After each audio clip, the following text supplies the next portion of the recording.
So, back in May of this year, I say that I have nothing to look forward to for the remainder of 2024. I guess I was wrong because apparently, since few months ago until today, this month, I've been playing 5 different indie games that really caught my interest. Seeing that the AAA development is getting worse and worse as each day passes, I think my focus will be on indie development from here on. There are a bunch of indie games that were really good from the past, present, and potentially future, and I took the chance and played some of them. And I decided to compile 5 games that I think enough to make this video, just like previous edition of the games that I play of this year. Well, this one's not gonna be an exception. I'm gonna be talking about the games themselves, what I like, what my experience, and that's about it. Won't go too much detail into it. Just like a talk about it, recap, and then just move on to the next part. 5 games, and yeah. So let's start out with the first game, which is Katana Zero, developed by ASCII Soft. Hack and slash where you play as a ninja, and then you slash every enemies. You don't just slash your enemies with your katana sword, but also the ability to slow down time. And also, if whenever you get hit, if you have some of your favorite time, you can reverse it and try again. Which is the ability that you got from getting the dosage that your therapist gave you, which is part of the story, which I wouldn't spoil because one, it's complicated, and two, it's pretty vast, and the story got a lot of plot twists from the past. We got flashback here and there, and then just stuff happening every time something goes wrong. Yeah, really weird game, but the hack and slash makes up for it. I love the soundtrack. It got this retro slash synthwave to it. The cyberpunk environment with this neo-noir, like what people say. Pretty dark environment. Story is pretty dark, but also not too dark to steer the fans away. Pretty interesting. The vibe there is so strong. The cyberpunk s vibe to it. Soundtrack just hits right in the mood. So yeah, I like the fast-paced action. You find the enemy, slash the enemy, and then also because the enemy are also very smart because they knew what's going on. If you hit this enemy on this area, then everyone else will rush to the scene to find out what happened. And this is like a game of cat and mouse, try to outsmart each other, and then you slash them when they least expect it. You can also throw items that you can find on the map and just throw each other in to outsmart them. You can even slow down time to deflect the bullet, which is really cool. As you progress through deeper into the game, the level become more complex. You have to think about the situation whether to hit this one or hide from this or just quickly run away. It's up to you to do it. It's really fun game. Katana Zero, highly recommended. Next game on my list is a game that I have been anticipated since last year when I played the Shakedown demo. A game that was kickstarted back in 2020, and it was crowdfunded, and then it wasn't until last year where I only found out the game a little bit later to the party, but I'm glad I was there when the game was released. The game is Victory Hit Rally. Victory Hit Rally, developed by Sky Development, is a love letter to the arcade racing games back to the 80s, 90s, and 2000s. Racing games nowadays all about simulation, realistic stuff that no one cares about. People who want to play a racing game just to go fast, smash stuff, and drift every corner at high speed, defying physics. Victory Hit Rally is there to save the day. Since that AAA developer would not make arcade racer anymore, I think we can rely on indie developer from here on. The power sliding mechanic, which is the core of the game, where you be tapping on the button to slide at each corner to just drift power sliding, is so fun to use. And when you power slide it, the game charges up the boost meter. They got 3 boosts, green, orange, and pink, which is built up as you go on, which is a reference to Crash Team Racing. Oh, I forgot to mention, like, the game borrows lots of elements from old racing games. Like, you got the Crash Team Racing drifting mechanic, the drifting style, which is like Outrun 2, Ridge Racer soundtrack, the same genre to it. 2D graphic, mixing it with a 3D environment, which is like a love letter to Power Drift, Sega super scalar racing game back then. I love the graphic, bright colorful graphics, something you don't see nowadays with with AAA gaming, because everyone wants to be the next realistic games, which is really stupid and boring. I love the character design, in a day and age where everything cannot be attractive, everything needs to be like conservative, let's say that way. Victory Hit Rally does not fall into that trap.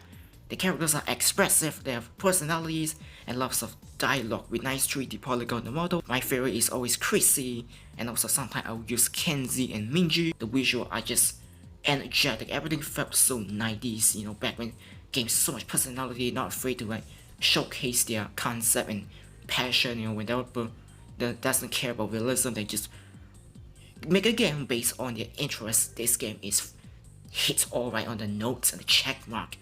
You don't just race, you got the circuit, which is like the go a few laps and finish a race. You got rally, which is like point A to point B. You got the rival battle where you go one-on-one with the rivals, beat them to win their cars, to unlock them. You got bunch of side quests, which are very tough compared to the normal races, which I am fine with it. Not everything needs to be easy. It puts you right in the challenge. Makes you be cautious of your drifting, how much throttle you exert into the accelerometer, how good you are at the game. The game tests you from that aspect. The tracks design are really short too, so yeah, if you fail on this first attempt, you can try again, and you only set you back like 1 or 2 minutes. So you give enough time to restart to try to be perfect. This game is really forgiving, apart from some minor flaws that doesn't change the fact that this game is fantastic. So yeah, Victory Hit Rally, since AAA developer will never make another arcade racer that we loved back in the days, indie developer, I'm really interested to see what they can do from here on. We've seen many games already with, from indie developer that with the arcade racing roots, Yeah, can't wait to see more of it.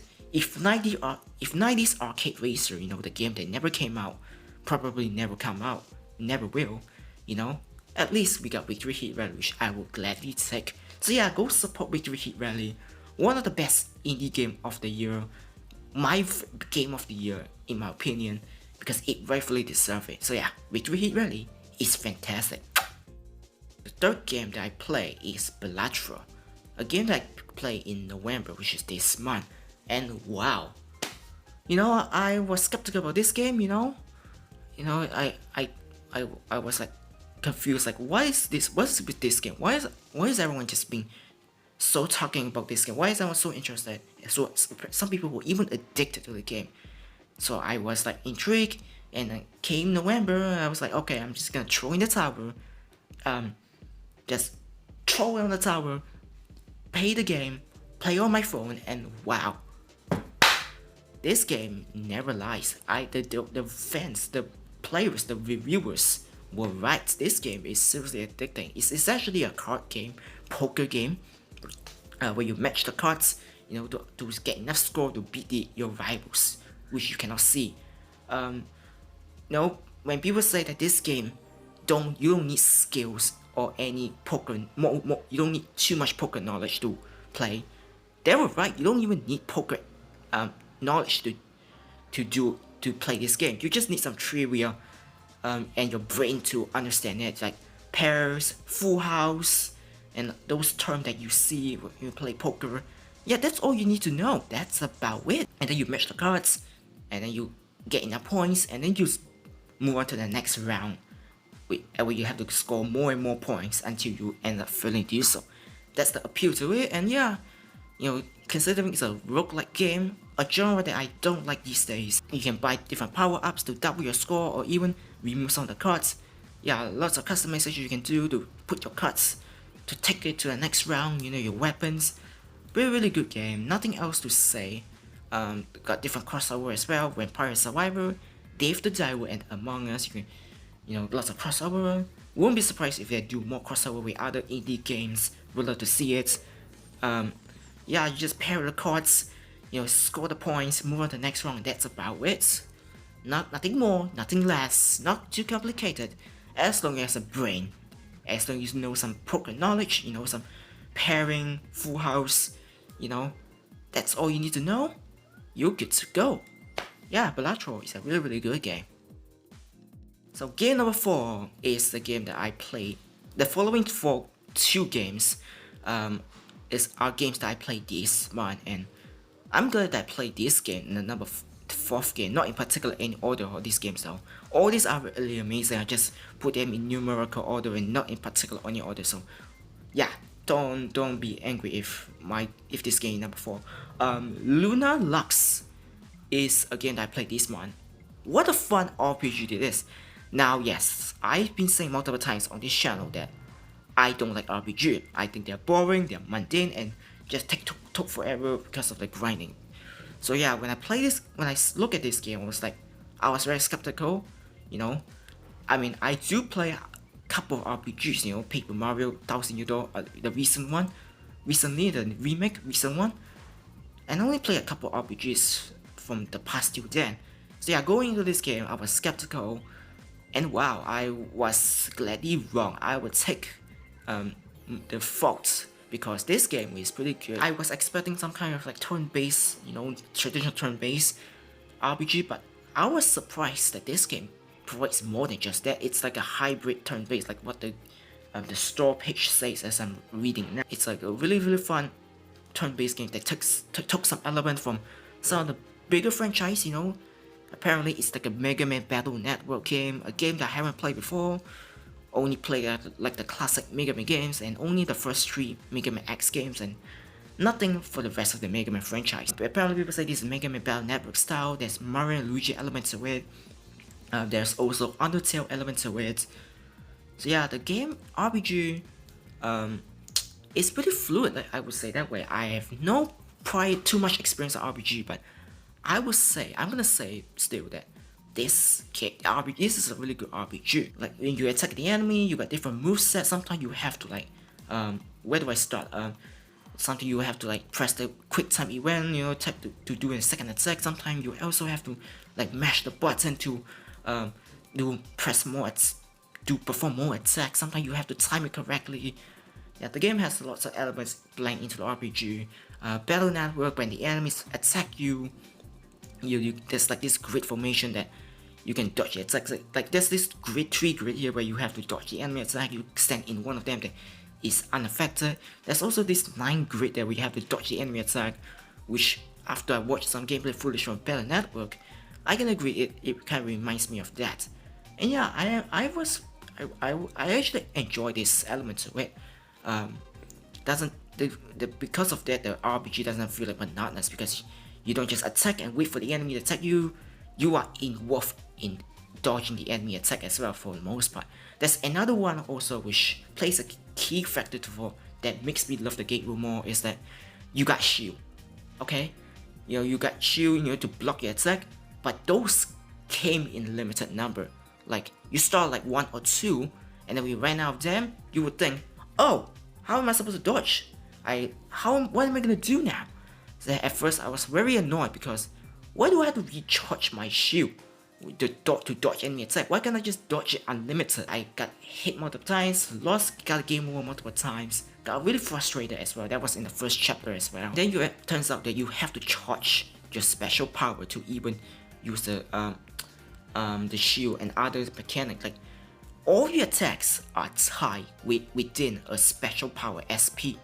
Every time you use a attack, you know, regardless of which attack ability you will use some of the SP. If you want to use the shield, you want to refill your shield, you have to use the SP, which is part of the strategy. At first, I don't like it, but the more I play it, the more I really enjoy this strategy, because the more this playstyle. Like you can just go slash and then slash, you know, all the time. You have to plan everything according. The story is pretty predictable, nothing groundbreaking like some of the really massive RPG, but still serviceable, not cringy. I love the characters, the banter, all they have really good personality. Everyone have lots of dialogue as well. Bella Gray, the protagonist, she's cute. She got her sidekick, Tetra the robot. She's charming as well. Fantastic pixel graphic. that reminds me of the yesteryear of the RPG, 16-bit RPG with 8 bits to it. Music are fantastic, just like Katana Zero, it throws you right into the mood. It's just all fantastic, coming from an indie developer with a small team that managed to cook up a perfect storm. Oh, I love the soundtrack so much. And even if you start the first zone, the first location you start off, it really hit you right in the mood. The battle music is so addicting, epic, and the rest are just fantastic. You have to listen to the soundtrack for yourself. You have to play the game for yourself as well. I love the RPG, the fact that this RPG takes place in outer space. Like, RPG, you use either take place in the underwater, on the land, or the fantasy floating island, but you never once, not always, you hear that an RPG takes place in outer space, on this fictional moon planet, where they have to fight off an oncoming threat that will hit the planet. Will they be able to save the planet? Well, I'm not gonna tell you because I haven't played it yet, but the game is fantastic. Yeah, it just gives like a cozy vibe to it because outer space, it's just so relaxing. Maybe it will make me love RPG again. Maybe I'll try more RPG in the future. Who knows what's gonna happen down the road on the horizon, but this is a really fun RPG and I highly recommend you all to check out Lunar Lux. LUNAR LUX. So the final game that I played this month is Peglin. It's just basically a Peggle plus RPG plus roguelike. You know, I love Peggle, a really fun game from PopCap. So yeah, you could say this is like basically a fan service to Peggle, like a tribute, like a sequel, a spiritual sequel, successor to Peggle 2. You play this character, you know, you drop the marble stone, whatever you call, and then drop on it. The more you target you touch along your way before it drops down below, the more damage you can do to the enemies. Yeah, that's all you do. You drop the ball down, hit all the target. Some target have critical hits, some target, you know, respawn the target that you destroyed previously. So there are lots of combinations you can do, and because it's roguelike, every playthrough will be different. You also get this overworld with branching path. Like sometimes you can choose between you and go fight this boss, and then also another path where you fight the bigger boss, or here where you fight the smaller enemies. Sometimes you can even go to the shop to buy some items to refill your health, to level up your upgrades, you know, some of your bows. Oh, that sounded pretty wrong. And then you drop them to help you on your way. So yeah, you will encounter different situations as you go on. Lots of RPG elements to it, different worlds to explore. Currently still stuck in World 1 because I'm very bad at the game. Yeah, because it's roguelike, you won't able to learn too much things from your previous experience. And so yeah, you branching pathway, and then once you've reached the bottom of the map, you fight the final boss, the ultimate boss of that world, and then you can proceed to the next run. Really fun game, really enjoyed it. Peggle, it's just basically Peggle. Since PopCap will never make another one, you know, we got Peglin. So yeah, those are the 5 games that I played in 2024. Yeah, all games are pretty good, not in particular any order because all these games are really fun. Yeah, it's hard to rank which one is my favorite. Victory Hit Rally is my game of the year without question. Lunar Lux is a pretty good, fun RPG. Thank you for watching. Let me know your opinion on your games that you play in this year. Kind of really do 2 videos of this topic in this year, but what can you do? My opinion changed each month too. So yeah, I can't wait for more indie games down the road. Indie games will carry the legacy from here on, and I'm excited for their future. Yeah, nothing else to say. Thank you for watching.